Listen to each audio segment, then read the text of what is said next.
This next song is called Simple Twist of Fate, written by Bob Dylan. It was on his one of his records from the early mid-'70s called Blood on the Tracks. This is a song that was just very influential, the whole record, as being really revolutionary in the evolution of the singer-songwriter genre. Bob Dylan has always been a very hard-to-pin-down kind of a figure. He always wanted, I think, his music to be very autobiographical, but also vague and mysterious enough so that he could remain private in his own life. And one of the great things about this song is how he goes in and out of, in terms of the narrative, third person throwing in first person every now and then to give you a feeling that he's there, but he's really not there. He's just an observer. Like in the second verse, it says, "They walked along by the old canal, a bit confused, I remember well." Whereas the entire rest of the song is talking about this couple and this thing that's happening to this individual character who's moved by the simple twist of fate in and out of this relationship and confused and left hanging by it. Yet he says, "I remember well," kind of out of nowhere. And Bob Dylan loved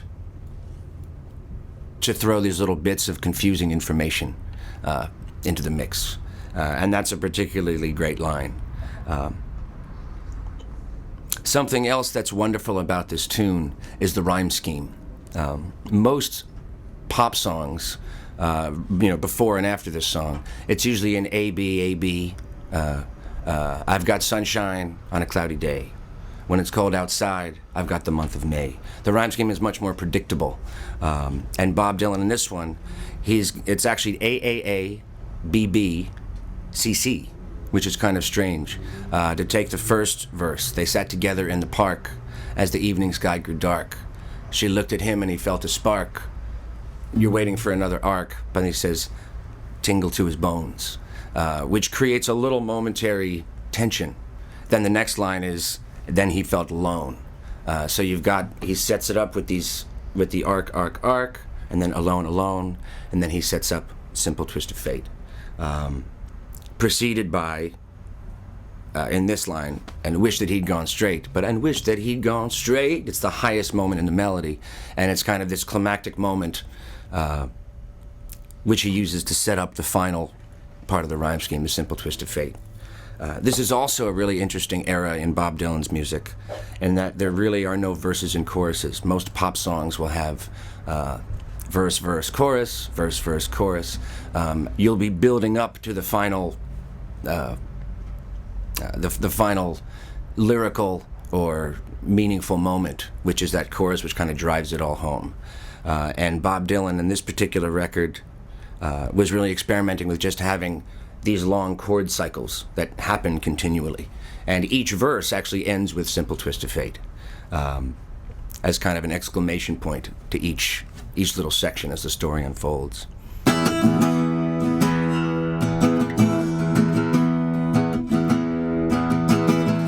They sat together in the park as the evening sky grew dark. She looked at him and he felt a spark tingle to his bones. 'Twas then he felt alone and wished that he'd gone straight and washed out for a simple twist of fate. They walked along the old canal, a bit confused, I remember well. They stopped into an old hotel, the neon burning bright. He felt the heat of the night hit him like a freight train moving with a simple twist of fate.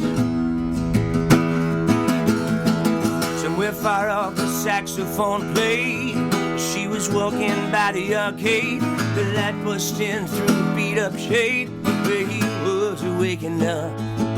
She threw a coin into a cup of a blind man at the gate. Forgot about the simple twist of fate.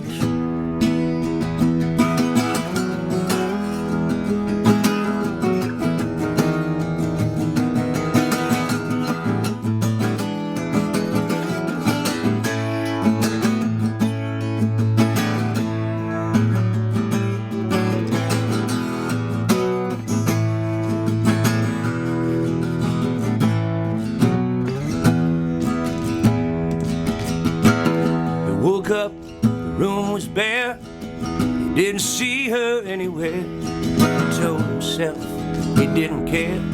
Pushed the window open wide.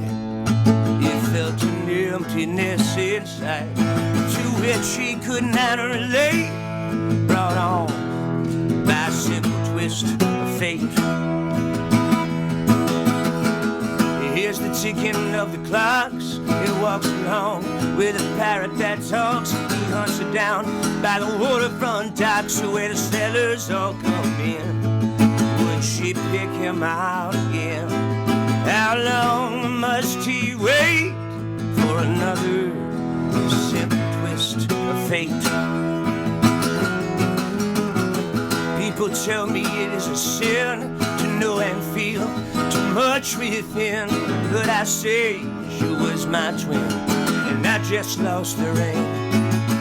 She was born in spring, and I was born too late. So blame it on the simple twist of fate. So blame it on the simple twist of fate. Another thing I love about this song has to do with tension and release. You want to create a little tension and then kind of give away the punchline or resolve what's going on. Bob Dylan does that really wonderfully in terms of the melody on this song. I don't know how much you viewers would know about music theory, but every song is in a key for the most part. And you want it to resolve back to the root note or the root chord of that key. Both in terms of the melody and in terms of the chord.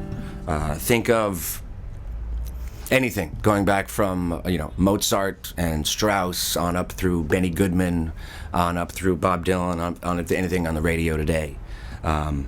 You always want to get back to this root. Feels like the first time. The time is the root. That's why you feel a kind of relaxation. You've released it. You create tension, and then you bring us back home. When I find myself in times of trouble, Mother Mary comes to me, speaking words of wisdom, let it be. When Paul McCartney finally says be, that's the root note. All that melodic flourish that's going on is kind of raising a question, getting you drawn into what's being said, hopefully, musically and lyrically. And then when you bring it on home, it's this moment of, relax. You know, often when the big last note of the song is, you just feel it coming. Because whether or not you know that you understand the music theory of it, you know, okay, they're getting back to that root chord. One of the things that's great about Simple Twist of Fate is Bob Dylan starts out, this one's in the key of E, and he's starting out hovering around out of the 8 notes of the scale, do, re, mi, fa, sol, la, ti, do, 1, 2, 3, 4, 5, 6, 7, 1. Bob Dylan is floating around in the middle.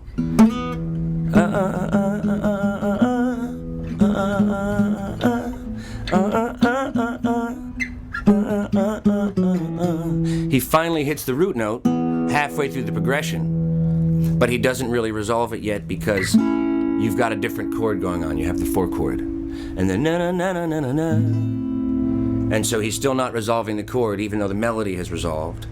And na na na na na. He finally hits the root note of the melody, but he does it up high in a way that's kind of surprising, and we still haven't resolved the chord. And na na na na na na, simple twist of fate. So by the time, he doesn't really let us relax until he says fate at the end of each verse.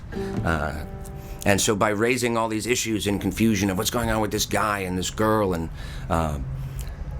wait, I thought they were in a hotel and now she's walking along as a saxophone's playing. Bob Dylan is great at throwing out these musical and lyrical non sequiturs and then resolving the tension that he creates with that.